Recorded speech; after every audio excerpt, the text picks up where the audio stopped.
Okay, good afternoon. My name is Freddy Vasquez. This is my case study on internet use violations.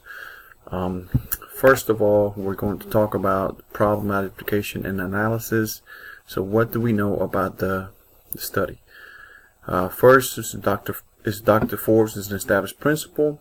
He's respected by parents. He's focused on maintaining the reputation as principal of the school, of the best school in the state. Okay, Ms. Walker is also a beginning teacher. She has good intent on establishing a structured classroom focused on academics. Her classroom is highly stressful for students. Okay, there have been complaints from parents about Ms. Walker concerning students' grades. Dr. Force has discussed techniques with Ms. Walker that she can use to reduce student stress. Also, Ms. Walker has not successfully implemented them. Okay, those are the things that we know about the study. Also, parents continue to complain about class workload and poor instruction. Ms. Walker found an unidentified inappropriate email about her personal behaviors and the rigor of class using not so good words. She immediately called Dr. Forbes and forwarded the email to him so they could read it. Dr. Forbes saw this as a prank, and Ms. Walker saw it as a threat. Ms. Walker believes it was Randy, who's one of her angry students. They made copies of the messages, and they're planning to meet with Randy and other students in the class when they get back from break from the weekend. Dr. Forbes also suggested to ask the district IT to help determine whether the email was originated. Okay. What do we need to know? What do we need to know in order to solve this problem? So when was the website created and who created it? We don't know that. Was law enforcement involved? Was it school bullying policy? Or what is the school bullying policy? How many parents and the students are frustrated or angry with Ms. Walker? How many observations has Dr. Forbes conducted since the first complaint? Has it been one? Has it been two? Has it been three? We don't know that. Has there been any professional development classes taken by Ms. Walker? Why Ms. Walker hasn't implemented Dr. Forbes' suggestions in the classroom? Those things we do not know. We need to know those things in order to properly resolve this issue. Okay, so identifying the problem. There's three things that I found that we could look into. This website was opened directly at Ms. Walker. That threatens her professionally and professionally. Okay, it is a problem. Somebody opened a website towards me, I'll be upset too. Parents and students are frustrated with Ms. Walker because of their expectations and teaching. Okay, they are frustrated with her. Ms. Walker is a first-year teacher, and she's still getting her feet wet on how to deliver appropriate instructions or instruction. Those three things are the problem in my case. So big thing here is the website and student or students threatening Miss Walker. We don't even know if it's a student. It could be a parent. We don't know that. Okay. So plan of action. Step one. What should we do first? So we need to determine who created the website. We have got to understand who created the website. We have to interview the staff. We have to interview the students. Okay. Reason why we interview the staff also is because maybe they overheard the students talking in other classes about the website that was up about Ms. Walker. In some cases, I know in our school when I'm teaching, you overhear things all the time of students talking to each other about a fight that happened this weekend or something that happened in last class. So it's a good way to start there. With interviewing the students and interviewing the staff, because teachers hear things all the time. The school district IT department needs to be aware and need to find out where the website was originated. They can do that. They can trace the IP address to tell you where, or even what computer was used to originate the message. And also, is law enforcement could be used if necessary. Okay, so if we have to call the police to get them involved, So that could also be helpful. Step 2, analyze Ms. Walker's teaching skills and classroom management. Okay, we can do that by walkthroughs and learning plans. Okay, lesson plan assistance. Maybe her lesson plans are too rigor or provide too much rigor, and they're too complicated for the kids. Even though high-level thinking is should be applied in all classrooms. Mentor teaching support and professional development classes for Ms. Walker. We have to provide her with things like that. We can't just say, oh, you're teaching way too hard for the kids. Maybe the students haven't been challenged this way before, and she's doing this in order to get them ready for college.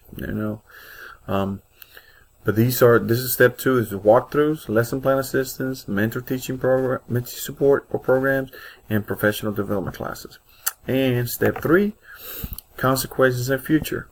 Okay, disciplinary actions for the students according to the school policy, or I don't know if the parent was the one that did it. What could happen there? Possible disciplinary action for Ms. Walker. Maybe put her in a PGP, or professional learning plan. We have to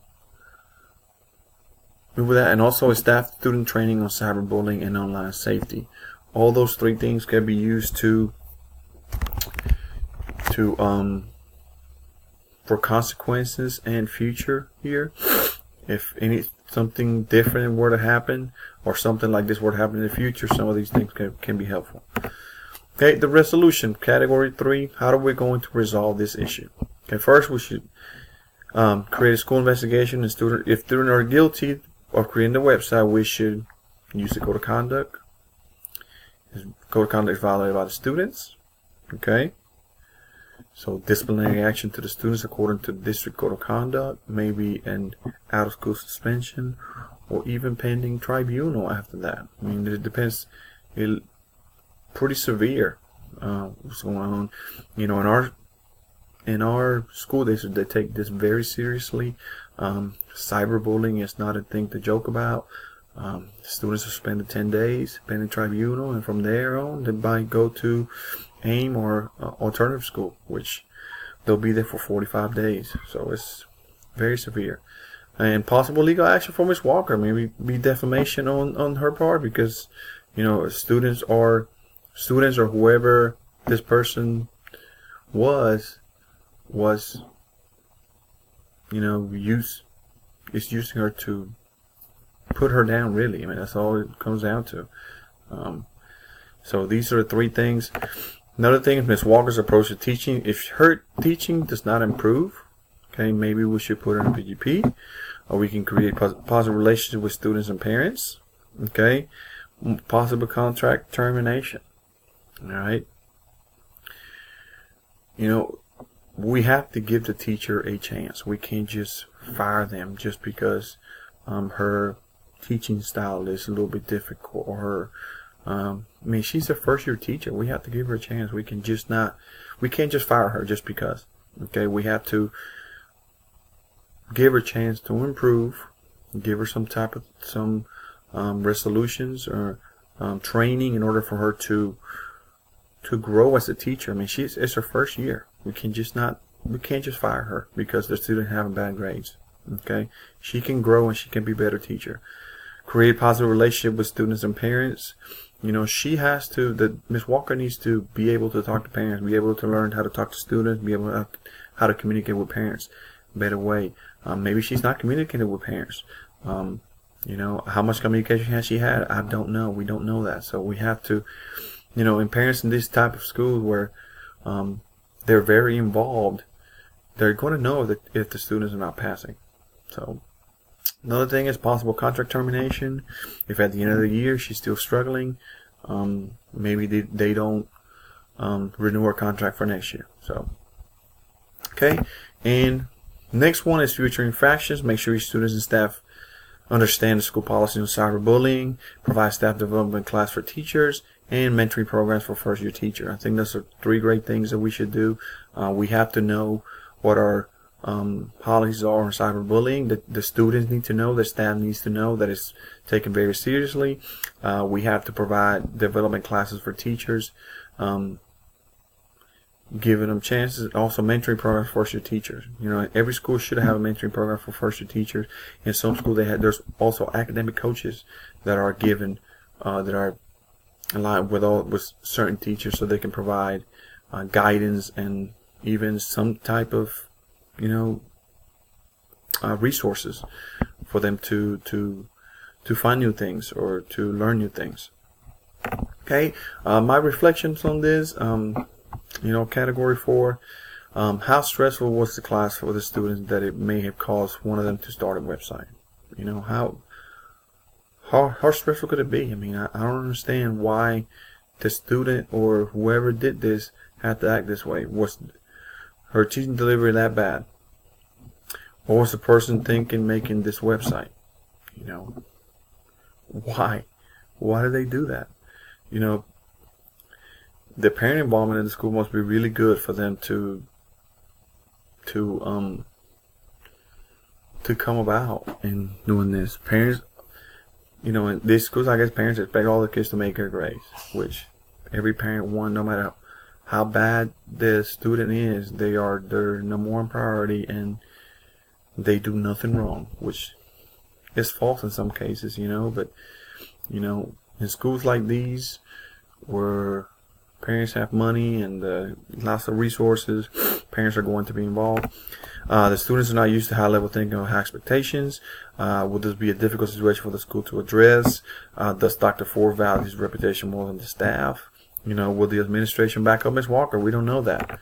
Unresolved issues. The district's response to the problem. What would the district say? Would the media be involved? The newspaper come in at the school and interview staff or interview principal. What is Miss Walker's future? Was she there the next year? Was she fired? What was the parents' response to the issue? We don't know that. Okay. Category 5, Standard 5, Component 1. As the building administrator, I demonstrate a sense of integrity and ethical behavior by interviewing the staff, the students, by properly disciplining students or teacher behavior, by acting immediately to provide safety to the students. Students come first.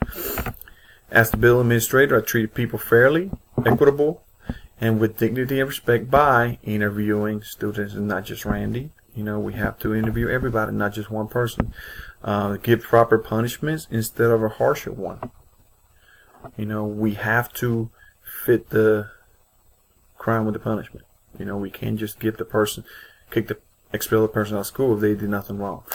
And also, we work with Miss Walker for her to become a better teacher.